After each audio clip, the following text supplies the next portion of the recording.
Salam warga, kita bersama lagi dalam ruang bicara yang dibawakan kepada anda tentunya di Bernama TV dan sudah pastilah hari ini juga seperti biasa kita memilih satu lagi topik yang cukup penting dan relevan sebenarnya dengan perkembangan semasa. Dan kita akan sembang-sembang berkaitan dengan topik ini bersama dengan seorang tetamu yang cukup istimewa yang sudah pun berada di studio ruang bicara ini bersama dengan saya. Baiklah, topik yang menjadi pilihan kita di ruang bicara hari ini ialah waspada penyakit pasca musim perayaan. Dan tetamu yang menemani saya sebelum saya memperkenalkan tetamu ini, sememangnya lah dia merupakan seorang tetamu yang cukup popular sebenarnya, terutamanya di media sosial, di TikTok dan juga di FB.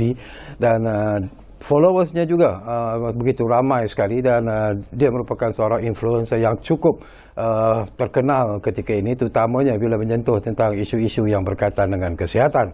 Dan kalau dalam bahasa yang mudah, sebenarnya dia jauh lebih popular daripada saya walaupun saya mengendalikan program ruang bicara ini. Baiklah, izinkan saya memperkenalkan tetamu yang sudah pun berada di studio ruang bicara ini. Kita ingin mengucapkan jutaan terima kasih dan selamat datang kepada yang berbahagia, Dr. Mala Santi Santera Segapan. Jadi, Doktor, apa khabar?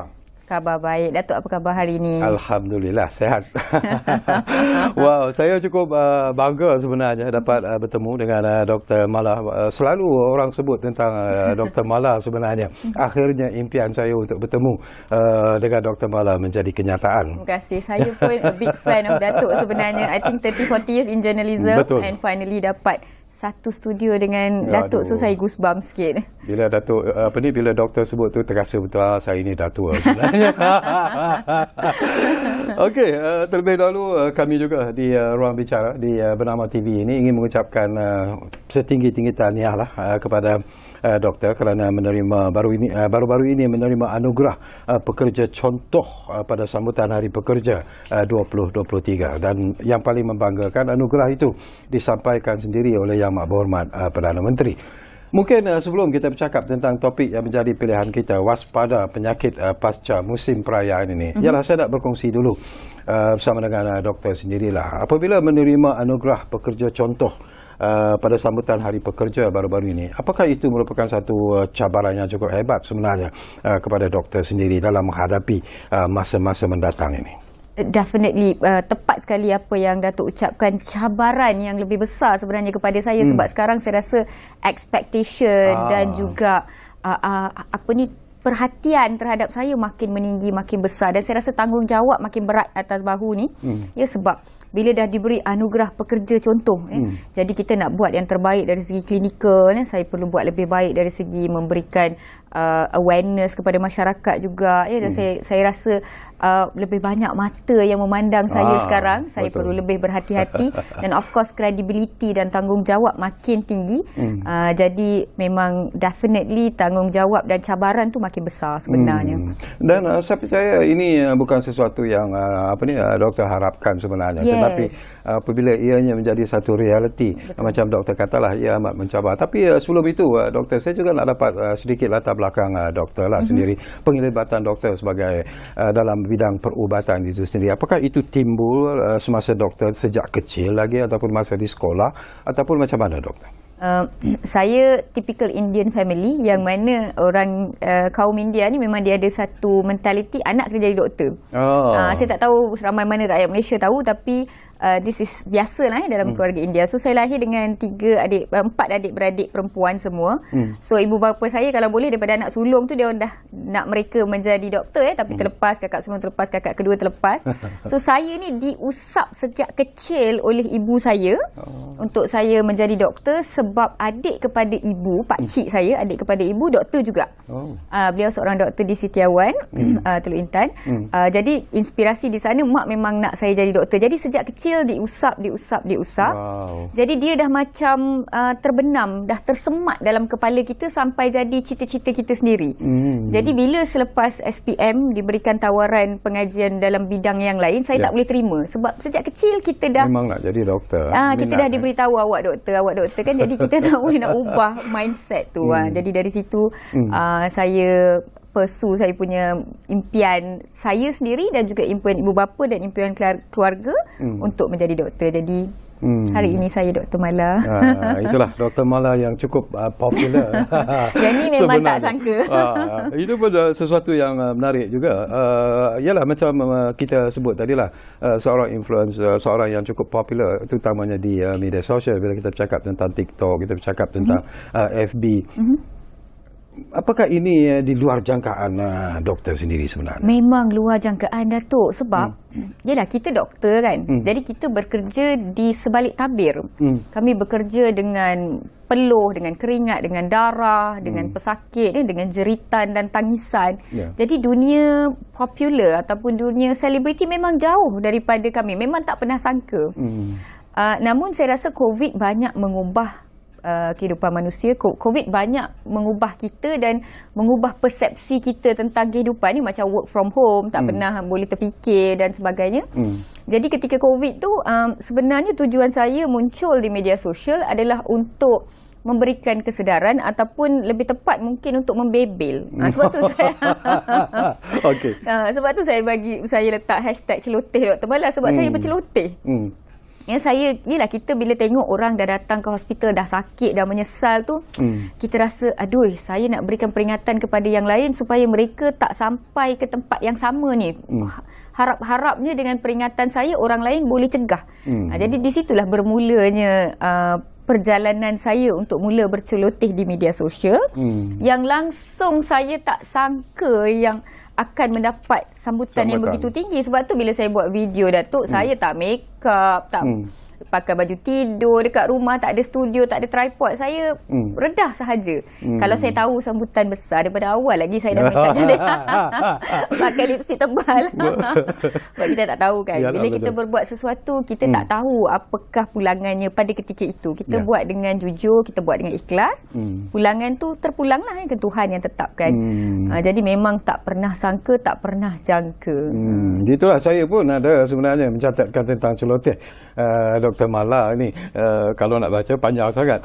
Tapi tak apalah, mungkin nanti akan ada masa juga kita akan sentuh tentang celoteh Dr. Mala ini. Oh ya, sebelum saya lupa, saya ingatkan juga kepada penonton-penonton yang mungkin bersama kami ketika ini di ruang bicara ini, jangan lupa kami juga sebenarnya memberi peluang dan juga ruang kepada anda untuk bertanya apa saja ataupun berkongsi pandangan dan juga pendapat bersama dengan Dr. Mala yang ada bersama saya di studio ini. Jadi seperti biasalah, ini talian baru yang kami peruntukkan ataupun kami sediakan kepada anda, iaitu di 03-260-40-155 dan juga 03-260-40-149. Jadi gunakanlah kesempatan ini. Bukan senang sebenarnya untuk berjumpa dengan Dr. Mala, dan tentunya bukan senang kalau untuk sembang-sembang bersama dengan Dr. Mala. Jadi gunakanlah kesempatan ini sebaik-baiknya. Baik, kita nak bercakap tentang topik yang menjadi pilihan kita lah, Dr. Mala, ya, tentang waspada penyakit pasca musim perayaan ini. Pandangan doktor sendiri, apakah ianya sesuatu yang memang dijangkakan akan berlaku setiap kali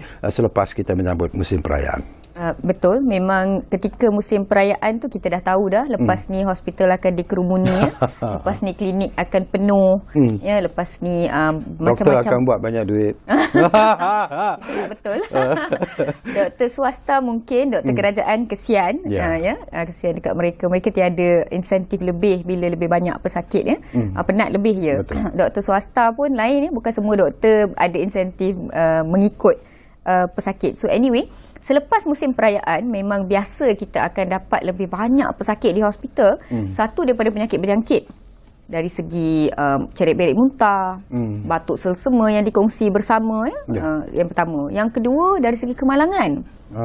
Musim perayaan, kemalangan pun banyak akan berlaku juga. Selain daripada kemalangan, ramai juga yang sebab travel, sakit badan, sakit belakang, ya, yang ada slip disc, dia akan kita panggil tiba-tiba kena balik sakit slip disc tu dan sebagainya sebab travel jauh, kemalangan. Dan yang ketiga, yang sering anticipated, sering dijangkakan ketika musim perayaan adalah penyakit kronik yang menjadi tidak stabil. Contohnya kencing manis, di mana kadang-kadang, ya, biasalah musim perayaan dia orang lupa nak makan ubat, gula menjadi terlampau tinggi sehingga darah berasid dan pasien koma. Kita panggil diabetic ketoacidosis. Memang penyakit musim perayaan. Serangan jantung, stroke, apa lagi, tekanan darah yang terlampau tinggi, pendarahan di dalam otak. Ini semua sering berlaku ketika musim perayaan. Satu, sebab terlupa makan ubat, terlupa bawa balik ubat. Dan makanan yang tidak dikawal dan sebagainya. Dan yang kedua, makanan. Makanan yang tidak dikawal, asyik makan sahaja, tidak dihentikan, dan pemakanan tidak sihat. So ini memang biasa. Dan satu lagi perkara juga yang saya nak dapatkan pandangan daripada Dr. Malak ialah tentang lately lah, terutamanya sekarang ini orang bercakap tentang keadaan cuaca yang tidak menentu. Tiba-tiba dulu kita tahu kita menghadapi hujan lebat tak henti-henti, tapi sekarang ini dah pula panas yang begitu tinggi, kepanasan yang begitu tinggi dan sebagainya. Apa yang perlu dilihat oleh ialah rakyat Malaysia dalam menghadapi situasi ini, Dok? Saya rasa stroke haba ni adalah sesuatu yang baru. Cuaca panas melampau ni, itu yang jadi stroke haba tu. Betul. Panas melampau ni adalah agak baru untuk negara Malaysia. Macam kalau negara barat yang mempunyai 4 musim, mereka agak biasa kalau sama tu musim panas tu tiba-tiba cuaca sampai 40 darjah tu, mereka agak biasa berdepan dengan situasi sebegitu saban tahun. Tetapi untuk negara macam Malaysia ni, tiba-tiba naik suhu 35-37 ni agak baru untuk kita pada tahun ini.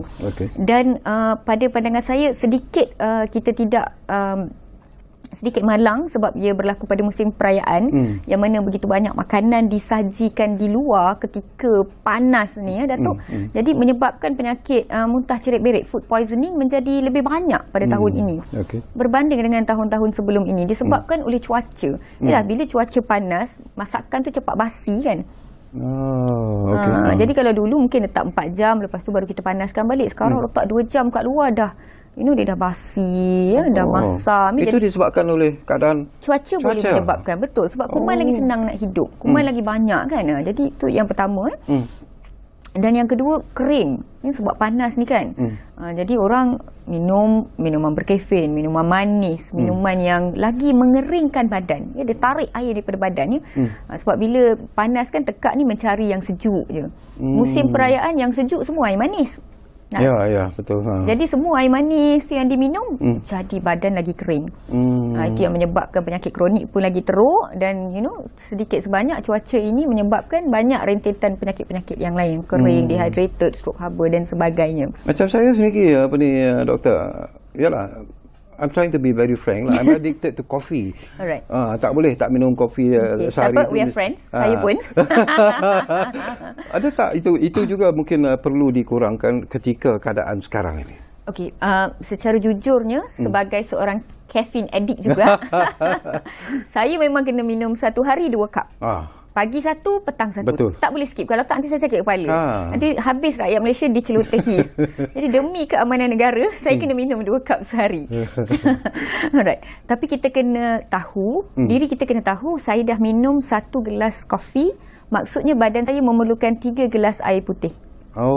Untuk menggantikan kopi tersebut. So dah minum kopi dah masuk, air putih masuk. Sama juga petang pun. Jadi pasti, walaupun kita tahu apa yang kita ambil tu tidak begitu menyihatkan, tapi kita kena balance balik. Sebab tu saya juga ada buat satu video awareness. Saya kata jangan tunggu stroke haba lah 8 gelas sehari lah, 3 liter sehari lah, tak payah. Dahaga minum. Anda tahu anda dah minum air sejuk, gantikan balik. So 1 cup of caffeine kena ganti dengan 3 cups of plain water. So kalau kita boleh buat benda macam tu, tak payah kurangkan kafein. Selain daripada itu, apa lagi yang perlu dilakukan sebenarnya dalam usaha untuk mengurangkan kesan ataupun impak daripada stroke haba itu? Yang pertama, yang paling penting sekali, elakkan aktiviti di tempat luar lah, di tempat yang panas kan. Contohnya macam perhimpunan sekolah, aktiviti PE, PJ, main di luar, main golf. Saya seorang golf ni susah nak tinggalkan kot. I'm not a golfer, tapi pengsan di padang golf ni makin kerap pula lah ya. Main golf, tolong elakkan swimming pool, Datuk. Ramai yang rasa dalam kolam renang kan, takkan boleh stroke haba, doktor, kan ada air. Stroke haba ke tak, Datuk? Datuk rasa stroke ke tak? Kalau dari segi logiknya taklah, sebab ada air macam Dr. Malak kata. Tak, sebab kalau swimming pool tu outdoor, panas matahari boleh kena, walaupun di dalam air, kulit mungkin tak dehydrated, tetapi di dalam badan Badan ni boleh kering. Jadi kalau dah tahu nak train dekat luar, nak swim kat luar, kena minum air yang cukup. Kalau panas yang terlampau, haba tinggi, kalau boleh kena keluar. Sebab kadang-kadang kalau dia terlampau, kita panggil sebelum stroke haba, dia akan ada kelesuan haba. Kita panggil heat exhaustion. Jadi bila kelesuan haba ni, mangsa akan rasa macam pening-pening, sakit kepala, rasa nak muntah, loya-loya. Jadi kalau dia di dalam kolam renang pada ketika itu, mungkin dia tidak boleh nak sampai, kan kita pun tak nampak perubahan dia. Tahu-tahu dia dah tak sedar dalam swimming pool, kolam renang. Jadi agak bahaya. Jadi aktiviti kolam renang pun perlu dihadkan ketika musim panas sebegini. Mungkin 30 minit, 45 minit, that's it. Kalau rasa panas sangat, elakkan dahulu. Kalau di sekolah yang ada kolam renang ataupun di tadika untuk kanak-kanak, kalau boleh elakkan dahulu buat masa sekarang. Tengok suhu pada hari tersebut. Kalau tak terlampau panas, teruskan. Kalau terlampau panas, batalkan dahulu. Mereka yang bawa anak-anak mandi di laut dan sebagainya, itu pun perlu dihadkan sebenarnya. Ya, betul. Yang bawa ke laut, saya baik Datuk cakap, saya lupa. Yang bawa ke laut, yang bawa ke tempat-tempat yang terbuka lah kan, sungai ke apa ke, kalau terlampau panas, perlu dielakkan. Sebab kalau mereka dah ke tengah kan, panas dan kena kelesuan pada ketika itu, dia masih boleh kena stroke haba walaupun di dalam air. Jadi kena berhati-hati ya, terutamanya kalau pergi ke tepi pantai kan. Kalau suhu pada hari tersebut memang panas, bukan sahaja mandi di laut, tetapi berada di pesisiran pantai pun membahayakan juga sebenarnya. Baru-baru ini pun timbul persoalan yang menarik jugalah dari pandangan saya, doktor ya. Bila kita cakap tentang stroke haba, mungkin ramai tak mengetahui bahawa ianya boleh membawa kematian. Ya, tetapi bila berlaku kematian yang dijangkakan disebabkan oleh stroke haba ni, ada yang mengatakan itu bukan disebabkan oleh stroke haba tetapi adalah sebab-sebab lain. Jadi mungkin pandangan doktor. Okey, saya tahu kes yang Datuk sebutkan ini, jika diizinkan. Kes pertama yang berlaku di Kelantan, seorang kanak-kanak juga disahkan memang stroke haba dan kalau kita tengok sejarah yang diceritakan bagaimana apa yang adik tersebut lalui, memang kita boleh jangkakan stroke haba. Tetapi adik kedua yang berlaku di Johor, yang mana pihak Jabatan Kesihatan Negeri Johor mengeluarkan kenyataan bahawa ini bukan stroke haba itu adalah penyakit kita panggil meningoencephalitis, yang bermaksud adik tu demam, dia ada jangkitan kuman. Jangkitan kuman tu dia meresap masuk ke dalam selaput otak. Jadi ada kuman yang masuk dalam paru-paru, ada kuman yang pergi dekat hidung, ada kuman yang pergi dekat mata, kita kena sakit mata kan. Ada juga kuman yang dia pandai merangkak sampai naik ke selaput otak. Bila dia naik ke selaput otak, kita panggil dia meningitis ataupun encephalitis, ataupun kedua-duanya, meningoencephalitis. Alright, untuk adik ni dia demam, lepas tu kuman tu naik pergi kat selaput otak dia, dan kemudian kuman yang berada di selaput otak ini menyebabkan adik tersebut sawan. Jangkitan kuman di otak. Jadi adik tu sawan disebabkan kuman tu tadi. Ya, dan kerana kuman tersebut terlampau banyak, sudah penuh satu badan, kita panggil sepsis, terlampau tinggi kadar jangkitan dia. Jangkitan demam dan jangkitan tersebut menjadi melarat sehingga membawa kematian. Itu bukan stroke haba walaupun adik arwah sawan, ya. Stroke haba adalah berdiri di bawah panas, tiba-tiba rebah ataupun tiba-tiba sawan ataupun tiba-tiba tidak sedarkan diri, disebabkan oleh yang pertama sama ada exposure kepada panas matahari secara berterusan, ataupun setelah habis expose kepada panas matahari balik rehat, lepas tu terus kelesuan yang saya kata tadi, heat exhaustion dulu, kelesuan haba dahulu, dia dah balik dah, dia terlampau penat, dia baring, makin lama tak minum air, makin lama daripada kelesuan tu menjadi stroke haba. Jadi dia lain. Stroke haba ini dia punya puncanya adalah kepanasan, haba, kekeringan. Adik ini puncanya adalah kuman. Jadi berbeza.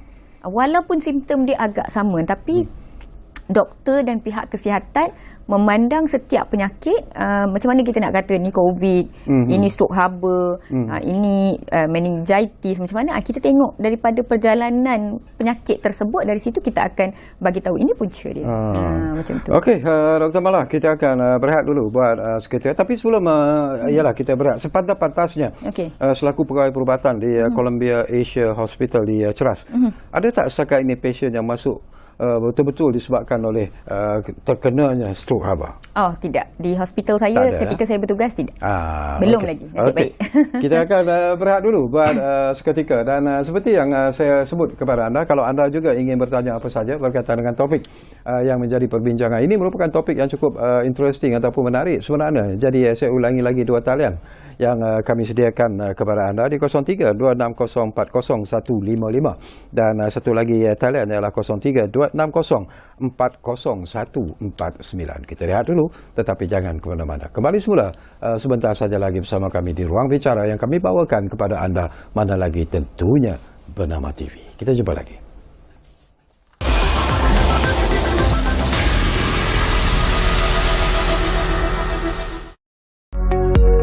Malaysia Madani adalah panduan, ikhtiar holistik dan dasar pentadbiran yang berteraskan kasih sayang.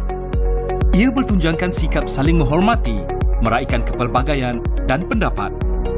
5 jari dengan jalur merah putih merupakan simbol rukun negara. Bulan sabit melambangkan Islam sebagai agama persekutuan. Bintang berbucung 14 menandakan perpaduan 13 buah negeri dan wilayah persekutuan. Bulatan biru menzahirkan kebulatan muafakat dan perpaduan rakyat.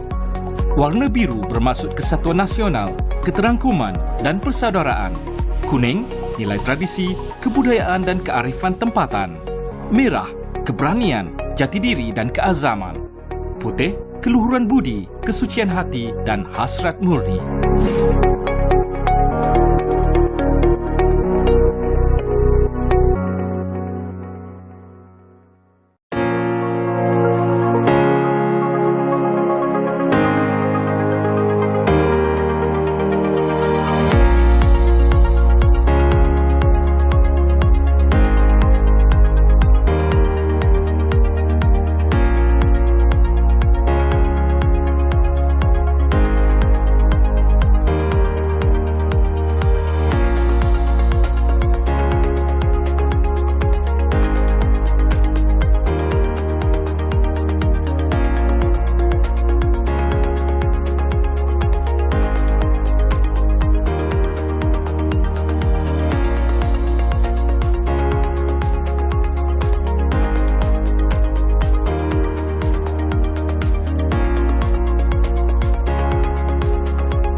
Okey, kita kembali semula ke ruang bicara ini. Masih lagi bercakap tentang waspada penyakit pasca musim perayaan, dan tentunya kita masih lagi bersama dengan tetamu yang cukup istimewa, iaitu Dr. Mala Santi Santera Sagapan. Okey, kita tinggalkan tentang stroke haba. Kita pergi pula kepada satu lagi jenis penyakit yang juga begitu disebut-sebut sekarang ini, iaitu tentang batuk kokol. Ada orang kata dia batuk apa pula ni, yang dia orang tahu dulu batuk biasa, batuk kering, batuk basah, tak tahulah dia kena batuk. Tapi apa sebenarnya perbezaan ataupun apa batuk kokol tu sebenarnya, Dok? Okey, batuk kokol ni ataupun dalam bahasa Inggerisnya whooping cough. Whooping cough. Okey, batuk kokol ni juga dikenali dengan nama batuk 100 hari. Jadi kalau tanya nenek ke opah ke orang dulu dia orang tahu batuk 100 hari ni. Sebab dia punya kriteria dia punya sifat batuk ni lain sikit daripada batuk yang lain. Dia disebabkan oleh satu kuman, Bordetella pertussis nama dia. Kuman ini menyebabkan jangkitan di hidung, tekak dan juga boleh turun sehingga menyebabkan jangkitan kuman di paru-paru. Kita panggil pneumonia lah. Dia berjangkit melalui udara. Dia melalui dalam udara ni. Kalau ada orang batuk ke, ada orang bersin ke, dengan droplet tersebut boleh keluarnya kuman tersebut dan dihirup oleh orang lain, maka kuman tersebut boleh berjangkit. Sebenarnya penyakit batuk kokol ataupun pertussis ini dia boleh dicegah dengan pengambilan vaksin. Jadi pertussis ni dikenali sebagai salah satu penyakit yang boleh dicegah oleh vaksin. Kita panggil vaksin preventable disease. Yang paling tinggi kekerapan penyakitnya setiap tahun seluruh dunia.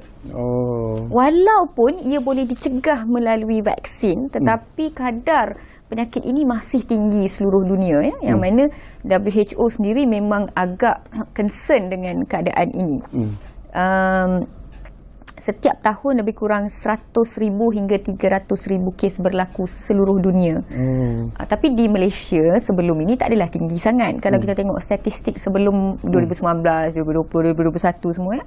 Tapi tahun ni kalau saya baca tadi lebih kurang 900% naik kadarnya. Dan penyakit ini sebenarnya dia boleh menjangkiti sesiapa sahaja daripada bayi sehingga ke orang dewasa. Cuma di kalangan bayi dan kanak-kanak, penyakit ini menjadi lebih serius sebab sistem imun mereka belum matang.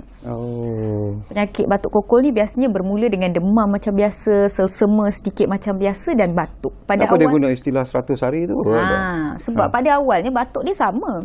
Tetapi batuk ni akan berterusan, ya, dia memakan masa lebih kurang 6 hingga 8 minggu untuk betul-betul sembuh.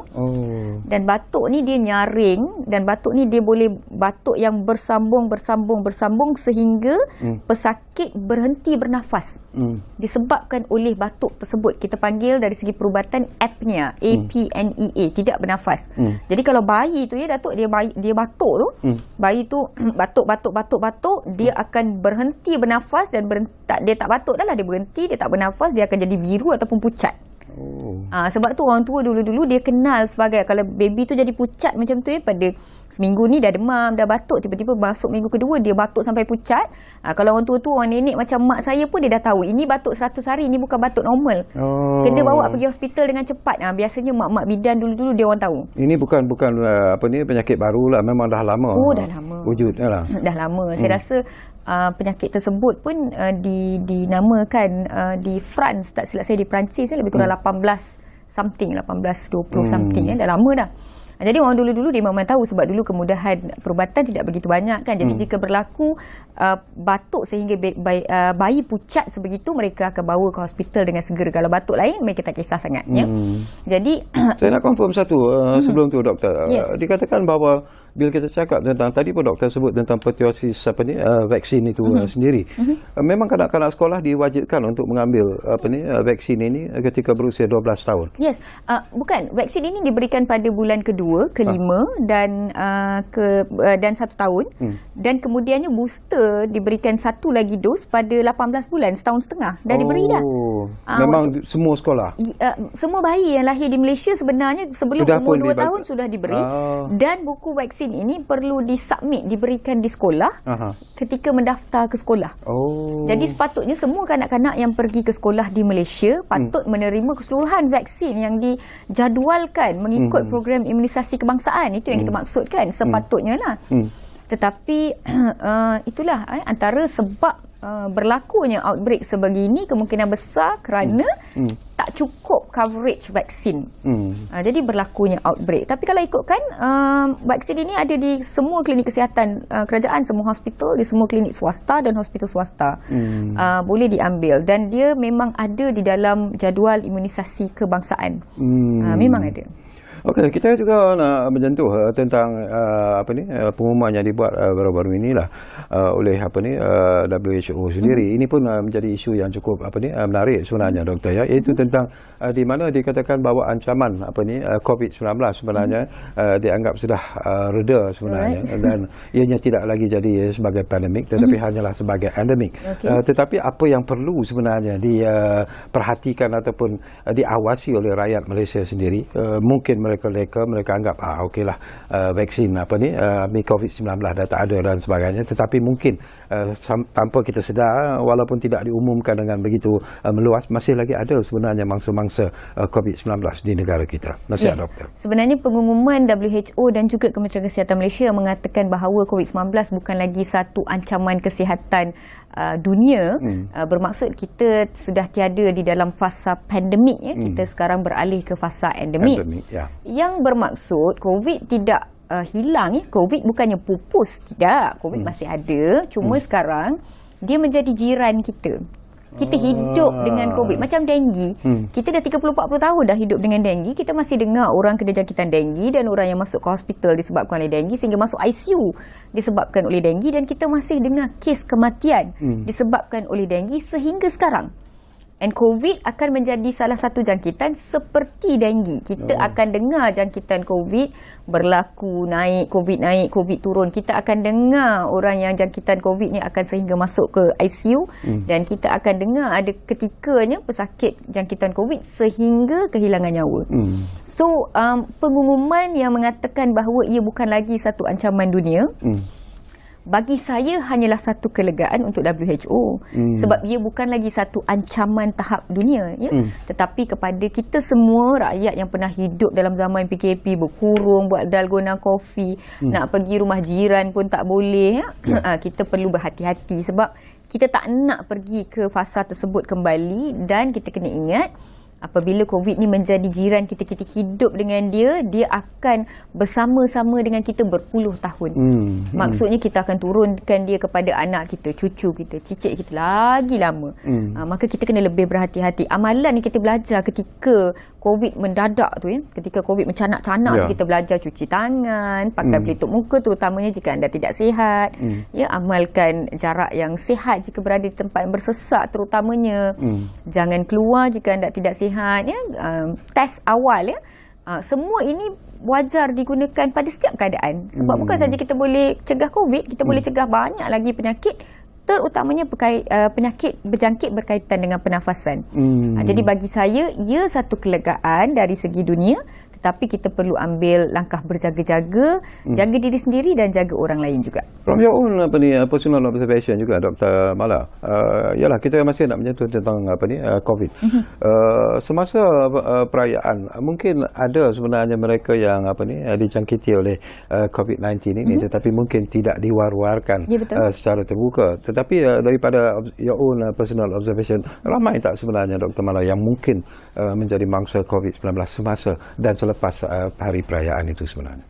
Pandangan peribadi saya lah, Datuk ya. Saya rasa nombor yang diumumkan sebagai kes COVID harian di negara kita buat masa sekarang, mungkin 10% daripada kes sebenar. Mungkin. Sebab baki 90%, walaupun mereka test, mereka positif, mereka tidak akan report di MySejahtera. Yang tu mungkin 40%. Baki 50% walaupun tak sihat, walaupun sakit, tak test pun. Yang test dan report mungkin 10% hingga 20% sahaja. Sebab tu saya kata kita kena lagi berhati-hati, sebab bila kita leka, kita takut, bagi saya lah ya, saya takut virus tu overtake kita balik macam sebelum ni. Sebab kalau varian tu menjadi varian yang ganas balik macam varian Delta, keadaan akan menjadi sangat teruk. Kalau varian tu varian yang mild, kita beruntung lagi. Sebab tu kita kena sangat berhati-hati. So pandangan peribadi saya, sebenarnya kes sebenar jauh lebih tinggi. Lebih ramai yang kena COVID, terutamanya ketika musim perayaan ini. Tapi ramai tak test dan ramai tak report. Okey, kita juga nak sentuh dan juga dapatkan pandangan doktor lah berkaitan dengan kertas putih kesihatan yang cuba dibangunkan oleh Kementerian Kesihatan Malaysia dalam tempoh 15 tahun. Apa perkara penting sebenarnya yang akan diumumkan ataupun disentuh dalam kertas putih kesihatan ini sebenarnya, Dok? Daripada pandangan Dok. Saya rasa yang pertama, diorang akan pentingkan manpower. Bagaimana nak bukan sahaja bagaimana nak selesaikan masalah doktor kontrak. Bukan sahaja doktor ya, ramai lagi petugas kontrak di dalam Kementerian Kesihatan Malaysia dari segi jururawat, MA ataupun kita panggil pembantu perubatan, pegawai pembantu perubatan, dan banyak lagi penjawat lain ya, yang saya rasa kertas putih ini akan menumpukan perhatian terhadap masalah manpower. Tak cukup tenaga kerja di klinik, di hospital, di ward dan sebagainya. Dan yang kedua, saya rasa mereka juga akan banyak membincangkan isu bajet. Macam mana nak gunakan dana dari segi tenaga kerja, dari segi rawatan penyakit dan juga pencegahan penyakit. So saya rasa ini yang cuba diketengahkan dan juga diselesaikan oleh kertas putih kesihatan ini. Tapi saya tak tahu apa isi dalamnya, menteri tak bagi tahu saya. Jadi kebetulan insya-Allah mungkin kita akan berkesempatan sebenarnya untuk menemu ramah ke Menteri Kesihatan dalam masa yang terdekat ini, dan mungkin banyak persoalan yang akan kita sentuh bila kita bercakap tentang kertas putih kesihatan ini. Tolong tanyakan untuk saya nanti. Pasti. Okey, doktor, kita akan berehat buat kali terakhir dan kembali nanti. Tak banyak lagi masa yang tinggal, tapi masih lagi ada saya kira persoalan-persoalan yang akan sempat saya kongsikan bersama dengan tetamu kita di studio, iaitu Dr. Mala Santi Santera Segap. Kita rehat dan kembali semula Ruang Bicara di Bernama TV. Jumpa lagi.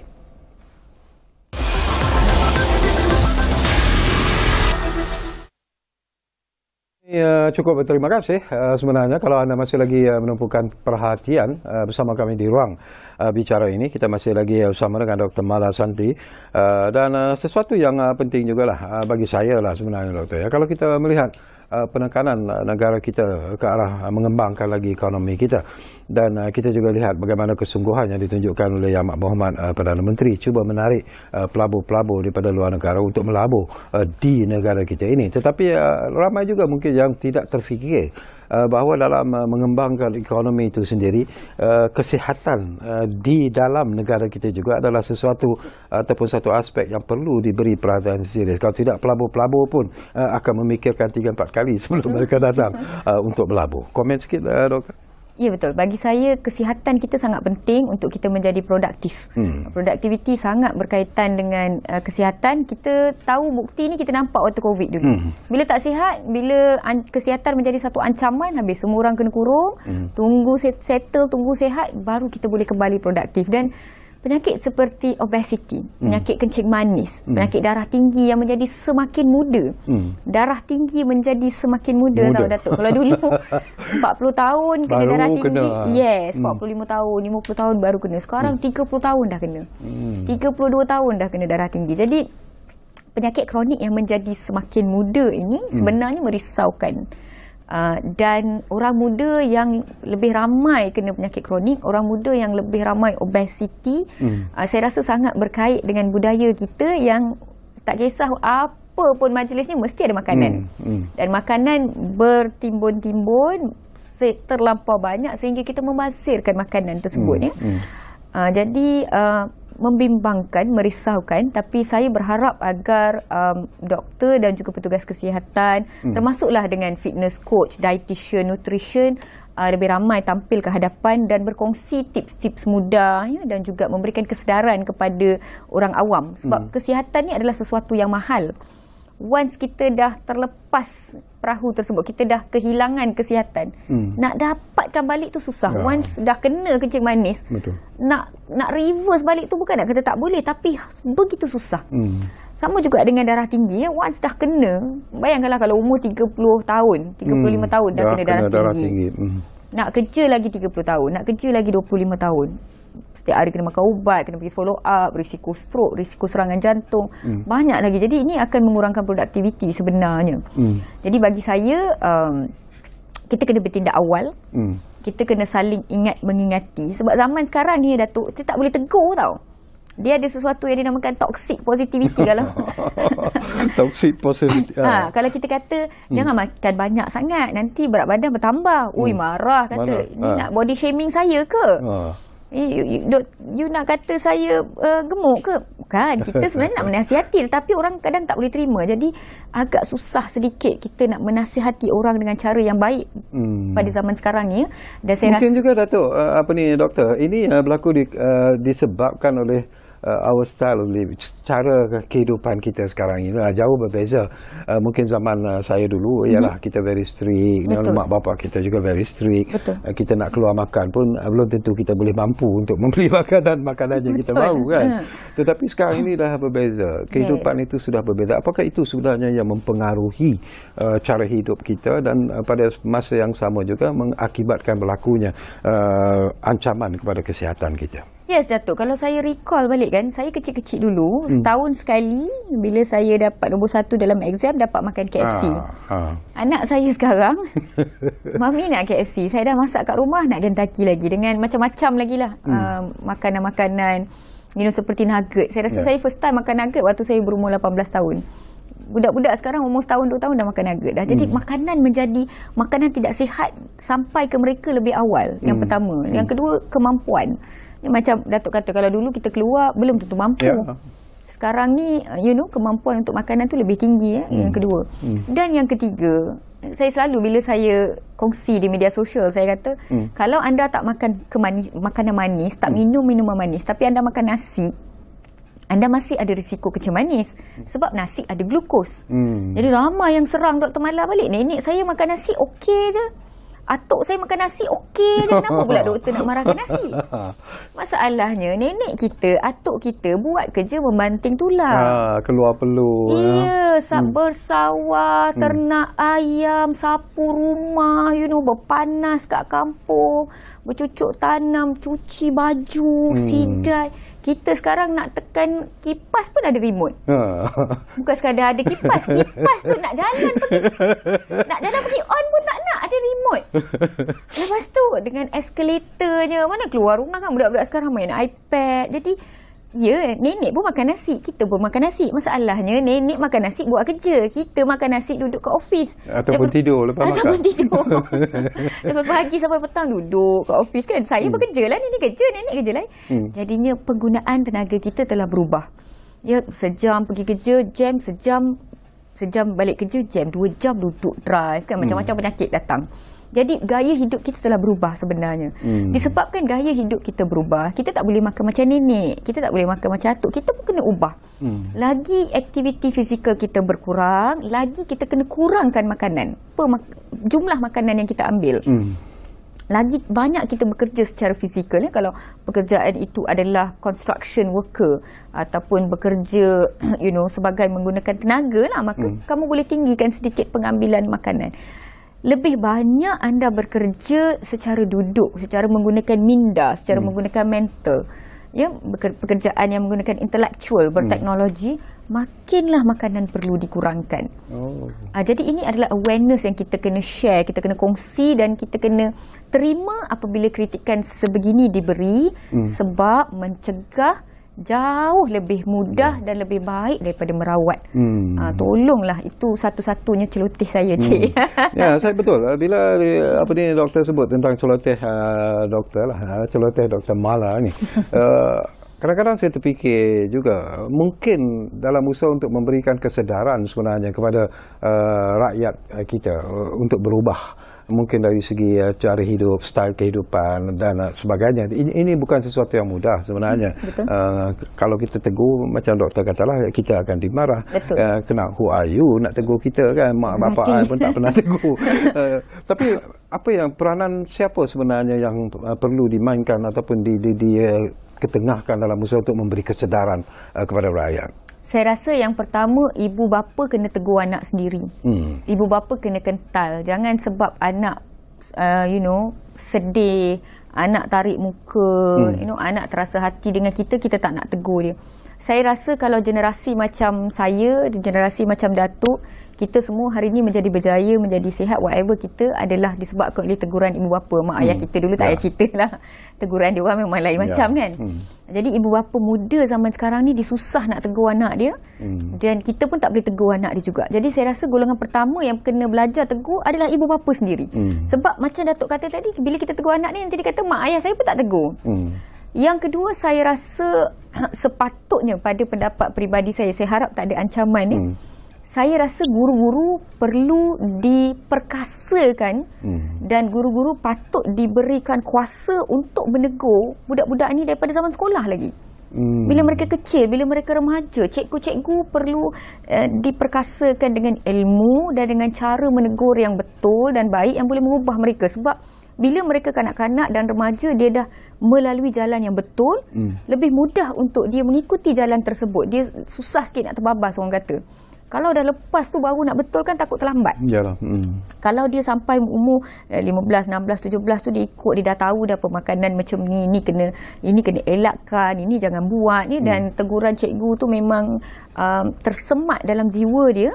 Saya rasa kita boleh dapat generasi yang lebih sihat dan lebih produktif. Masalahnya sekarang guru-guru juga dihalang. Ya. Diikat tangannya Ya, betul. Dan saya rasa yang ketiga of course petugas kesihatan lah macam saya doktor, nurses, jururawat, saya rasa lebih ramai yang perlu tampil ke hadapan. Dan of course lah pada pendapat saya perkara sebegini perlu dijuarai oleh selebriti, artis, orang-orang yang memang diikuti. Betul.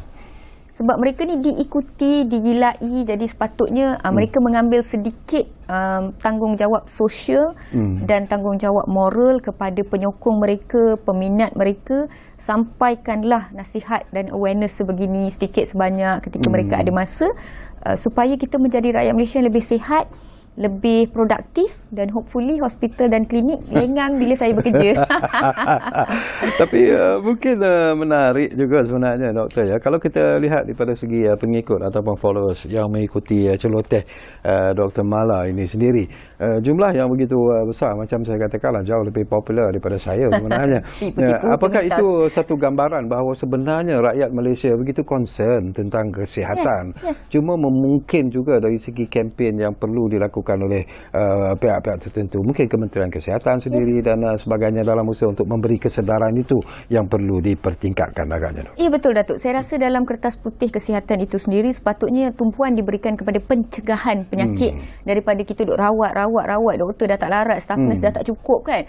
Sepatutnya sedikit sebanyak tumpuan diberikan kepada pencegahan dan juga konsultasi, kita panggil consultation ni. Sebab pesakit selalu komplain ni, saya pergi 3 bulan sekali pergi jumpa doktor, tak sampai 2-3 minit, dalam tunggu 2 jam tapi jumpa doktor 2 minit. Jadi kita tak boleh elakkan perkara sebegini sebab memang waiting list panjang, mereka perlu habiskan semua pesakit. Tetapi macam mana nak fill in the gap itu adalah dengan doktor berinteraksi secara direct dengan pesakit, secara terus melalui media sosial. Mungkin setiap klinik kesihatan boleh ada media sosial mereka sendiri. Setiap hospital boleh ada channel mereka sendiri. Jadi di klinik ini pesakit kencing manis, subscribe di sini. Di klinik ini pesakit darah tinggi, subscribe di sini. Jadi mereka sudah dapatkan begitu banyak informasi di situ. Mereka nak tanya, mereka boleh tanya di situ, doktor dah jawab. Jadi waktu appointment mereka boleh tumpukan benda-benda yang lain sahaja. Penggunaan telemedicine tak perlu datang tunggu 2 jam ya. Kita boleh online consultation kalau pesakit stabil. Perkara-perkara sebegini bagi saya perlu ditumpukan. Jadi bila rakyat lebih cakna, mereka tahu tentang penyakit mereka, mereka faham tentang ubat mereka, mereka faham kesan sampingan, mereka faham manfaat. Jadi saya rasa pendekatan mereka, tanggungjawab mereka sendiri terhadap kesihatan mereka akan lebih tinggi. Saya nampak perkara ini bila saya memulakan usaha ini sebagai seorang diri. Saya celoteh Dr. Mala, saya buat video tentang kesan sampingan ubat kencing manis. Begitu ramai followers yang bila berjumpa dengan saya dan juga mesej kepada saya berkata, lepas tengok video doktor, mak saya terus semangat nak makan ubat. Mak saya langsung tak tinggalkan ubat. Ada followers yang siap hantar bunga, hantar hamper sebab nak mengucapkan terima kasih kerana informasi tersebut memberikan kesedaran.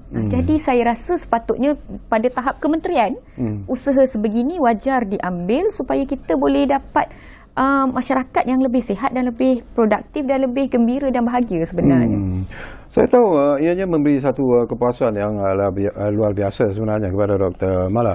Dan apatah lagi apabila dianugerahkan sebagai pekerja contoh untuk tahun 2023, satu anugerah yang cukup besar sebenarnya. Dan doktor pun sebut bahawa ianya merupakan satu cabaran yang cukup hebat. Tetapi perjuangan Dr. Mala selepas ini, apakah celoteh Dr. Mala itu akan menjadi lebih luas, lebih besar, dan apakah doktor yakin bahawa mungkin dari segi followers juga ianya akan memberikan satu peningkatan yang lebih hebat? Dari segi followers tu saya tak berani jamin sebab saya rasa itu rezeki kita. Dan saya rasa followers di media sosial ini adalah sesuatu yang saya cuba tidak terlampau tidak terlampau addicted dan tidak terlampau taksub dengan nombor followers ini. Sebab saya tahu media sosial ni adalah sesuatu yang very fragile. Kita kata tiba-tiba kena hack ke apa ke, kita akan kehilangan. Namun perjuangan saya untuk terus-menerus memberikan kesedaran kepada rakyat dan lebih dekat dengan followers dan orang awam yang mahukan informasi kesihatan akan berterusan. Buat masa sekarang, you all semua banyak jumpa Dr. Mala di media sosial dengan video-video dan sebagainya. Soon, sangat soon, saya akan membuat lebih banyak ceramah dari segi fizikal untuk berdekatan dengan followers.